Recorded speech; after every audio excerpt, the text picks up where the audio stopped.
అమ్మలగన్నయమ్మ ఆ ముగ్గురమ్మల మూలపుటమ్మ శ్రీ కంచి కామాక్షి దేవి దివ్య దర్శనం చేసుకున్నట్లుగా అందరం భావన చేస్తూ అర్ధనారీశ్వర రూపంలో అర్ధం శివుడు అర్ధం అమ్మవారు.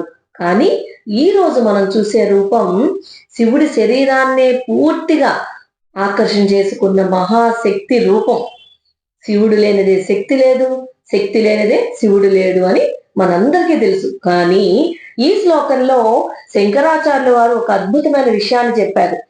ఏంటంటే శివపార్వతులు ఇద్దరూ కలిసి ఉండడమే కాకుండా అసలు శివుడు కూడా పూర్తిగా అమ్మవారిలోనే లీనమైపోతే ఎలా ఉంటుందో తెలుసా? అదే ఈ శ్లోక రహస్యం అన్నమాట. శివుడే శక్తికి లోబడిపోతే మనం ఎంత చిన్నవాళ్ళమండి. ఈ శ్లోకం మనకు ఒక గొప్ప రహస్యాన్ని చెప్తోంది. ఏంటంటే అమ్మవారి మహిమ ముందు శివుడే లీనమైపోయాడని. సాక్షాత్తు ఆ ఆదిశంకరాచార్యుల వారు పరవశించి కీర్తించిన ఆ జగన్మాత సౌందర్యలహరి రూపం అమ్మవారు తన కాంతిని లోకమంతా నింపుతున్నట్లుగా భావన చేస్తూ అమ్మవారి కృప మనపై కురవాలని మనసారా కోరుకుంటూ ఈ పవిత్రమైన శ్లోకాన్ని మనం ఇప్పుడు పఠిద్దాం. త్వయా హృత్వా వామం వపుర పరితృప్తేన మనసా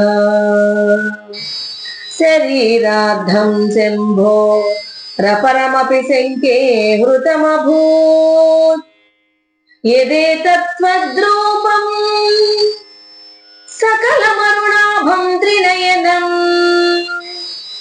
కుచాభ్యామానమ్రం కుటిలశశి చూడాలమకుటం.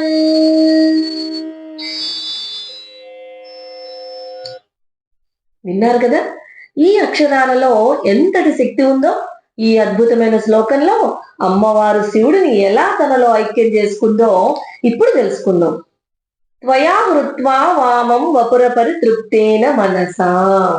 త్వయా అంటే అమ్మవారు తల్లి నీవు, హృత్వా తీసుకుని, వామం వపుహు వామం అంటే ఎడమ భాగాన్ని, శివుడి ఎడమ భాగం అన్నమాట.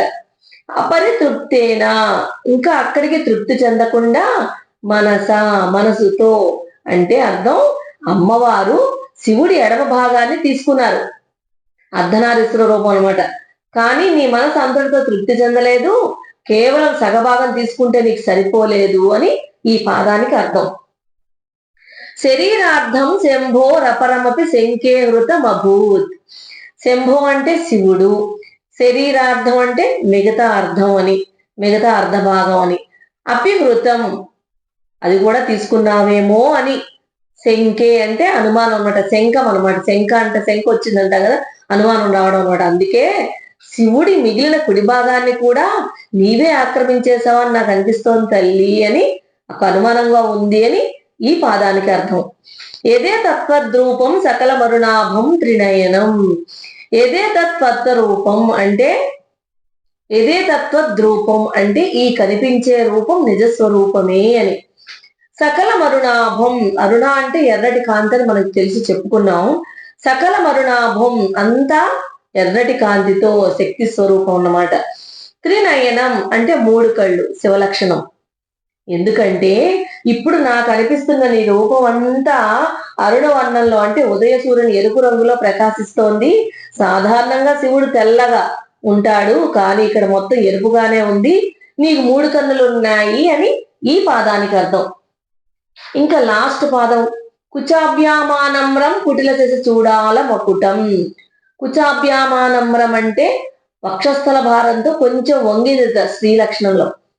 కుటిలశశి చూడాల మకుటం అంటే వంకరగా ఉన్నటువంటి నెలవంక నీ కిరీటంలో మెరుస్తోందని. నెలవంక అంటే చంద్రుడు అనమాట, శశి, ఆయన నీ కిరీటంలో మెరుస్తున్నాడు అని.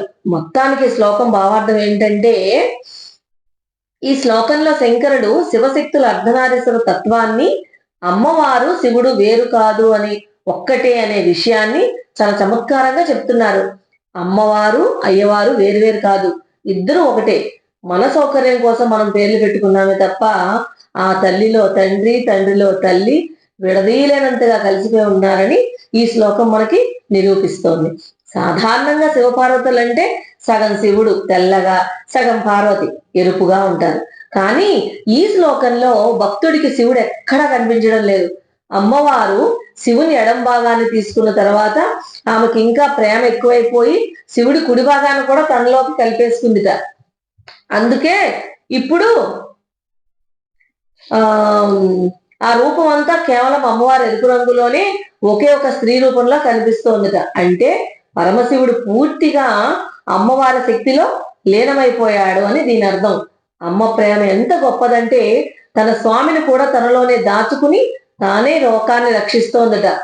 శంకర్లు మనకి ఇక్కడ గొప్ప రహస్యాన్ని చూపిస్తున్నారు. అది ఏంటంటే శివుడు అనే ఆత్మతత్వము శక్తి అనే మనస్తత్వంతో ఐక్యమైనప్పుడే సృష్టి జరుగుతుంది. అంటే మన ఆత్మజ్ఞానము మన మనసును పూర్తిగా ఆక్రమించినప్పుడు మాత్రమే మనకు ఆ పరమాత్మ దర్శనం కలుగుతుంది. ఈ విషయాన్ని కూడా ముందు శ్లోకాల్లో మనం చెప్పుకున్నాం. అమ్మవారు శివుడి ఎడమ భాగాన్ని మాత్రమే తీసుకుని అర్ధనారీశ్వర రూపంలో నిలిచిపోలేదుట. ఆమెకి ఇంకా తృప్తి లేదుట. ఆ తృప్తి లేక శివుడి మిగతా భాగాన్ని కూడా తనలో లీనం చేసుకుందేమో అనిపిస్తోందిట. ఎందుకంటే ఇప్పుడు ఆ కనిపించే రూపం మొత్తం శక్తి స్వరూపమే కనిపిస్తోందిట. ఎర్రటి కాంతి స్త్రీ లక్షణాలే కనిపిస్తున్నాయి. కానీ ఆ 3 కళ్ళు చంద్రుడు మాత్రం శివుడి లక్షణాలు. అంటే శివుడు పూర్తిగా అమ్మవారిలో లీనమైతే ఉన్నాడట. చాతుర్యంతో చెప్పాలంటే అమ్మవారు తన భర్తలోని సగభాగానికి మాత్రమే కాకుండా మొత్తం శరీరాన్ని తన ప్రేమతో ఆక్రమించేసిందిట.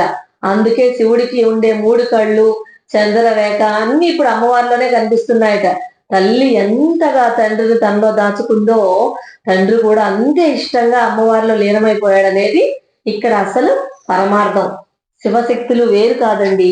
అమ్మవారి శక్తి ఎంత అపారమైందంటే ఆ పరమశివుడు సైతం ఆమెలో ఐక్యమైపోయి లోకానికి ఒకే ఒక దివ్య మంగళ రూపంగా కనిపిస్తున్నారు. అంటే శివుడు శక్తిలో లీనమైపోయాడు. శక్తియే పరమ సత్యం. శక్తి లేకుండా శివుడు కూడా లేడన్నమాట. ఇక ఈ శ్లోకంలో అమ్మవారు శివుడి ఎడమ భాగాన్ని మాత్రమే తీసుకుని అర్ధనారీశ్వర రూపంలో నిలిచిపోలేదు. ఆమెకు ఇంకా తృప్తి లేక శివుడి మిగతా భాగాన్ని కూడా తనలో నీలం చేసేసుకుందేమో అనిపించేట్టు ఉందిట. ఎందుకంటే కనిపిస్తున్న రూపం మొత్తం ఎర్రటి కాంతితో నిండి శక్తి స్వరూపంగా ఉందని అర్థం. అయితే 3 కళ్ళు తలపై చంద్రుడు వంటి లక్షణాలు మాత్రం మన శివుడివే కదా. దీనివల్ల శివుడు వేరు కాకుండా అమ్మవారిలో లీనమే ఉన్నాడని తెలుస్తోంది. అంటే శివశక్తులు వేరు కాదు, ఇద్దరు ఒకటే పరమతత్వం అని శ్లోకం చెప్పే గొప్ప రహస్యం. దాని భావార్థం ఇదే. అదండి శంకరాచార్యుల వారు మనకు అందించిన ఈ రహస్య దర్శన విశేషం. అమ్మవారి పరమాధిక్యతను తెలిపే దివ్య సందేశం అన్నమాట. ఈ శ్లోకం మనకు చెప్పే సందేశం ఏమిటంటే అమ్మవారిని పూజిస్తే సాక్షాత్తు పరమశివుని కూడా పూజించినట్లే. ఎందుకంటే ఆయన ఆమెలోనే ఉన్నాడు కనుక.